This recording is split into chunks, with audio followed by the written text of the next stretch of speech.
Hi! ఒక ఊరిలో ఒక ఇల్లాలు ఉండేది. ఆమె జీవితం ఒక సముద్రం లాంటిది. పైకి ప్రశాంతంగా కనిపిస్తున్నా లోపల ఎన్నో అలలు, సుడిగుండాలు.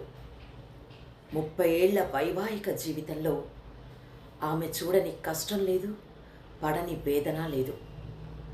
మనసు గాయపడిన ప్రతిసారి ఇక నా వల్ల కాదు అనిపించిన క్షణాలెన్నో. దాదాపుగా 20 సార్లు పైన ఆమె తన ప్రాణాన్ని వదులుకోవాలని చూసింది. కానీ ప్రతిసారి ఏదో ఒక అదృశ్య శక్తి ఆమెను వెనక్కి లాగేది. బహుశా అది ఆమె పిల్లల మీద ఉన్న ప్రేమే కావచ్చు. కానీ ఆ పోరాటాల ప్రభావం ఆమె శరీరంపై పడింది. ఆమె ఉదయం లేవగానే పలకరించేది కాఫీ కప్పు కాదు, రంగురంగుల మాత్రల గుప్పెడు. నా బతుకింతేనా? ఈ మందులే నా ఆహారమా? అని ఆమె మనసు రోదించేది.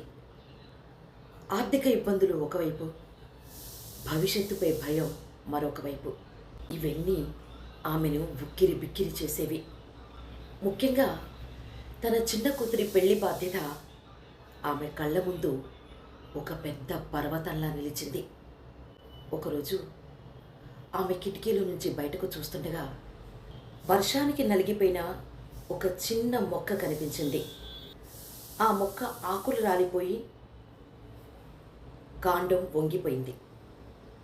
కానీ తెల్లారి ఉదయానికి ఆ తడి మట్టిలో నుంచే ఒక చిన్న కొత్త చిగురు రావటం ఆమె గమనించింది.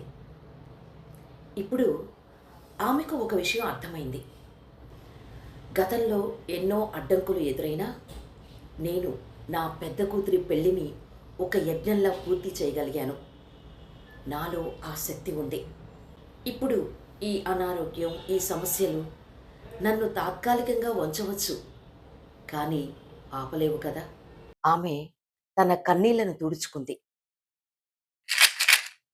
మందులు కేవలం శరీరాన్ని నిలబెడతాయి, కానీ మనసును నిలబెట్టేది ధైర్యం అని గ్రహించింది. తన కోసం, తన కూతురు కోసం, అన్నిటికంటే ముఖ్యంగా ఇవన్నీ జరగాలంటే తాను ఆరోగ్యంగా ఉండాలని నిర్ణయించుకుంది. చిన్న చిన్న అడుగులు వేస్తూ ఆర్థిక సమస్యలను ఒక్కొక్కటిగా ఎదుర్కోవాలని, తనకున్న నైపుణ్యంతో మళ్ళీ తన కాళ్ళపై తాను నిలబడాలని సంకల్పించింది.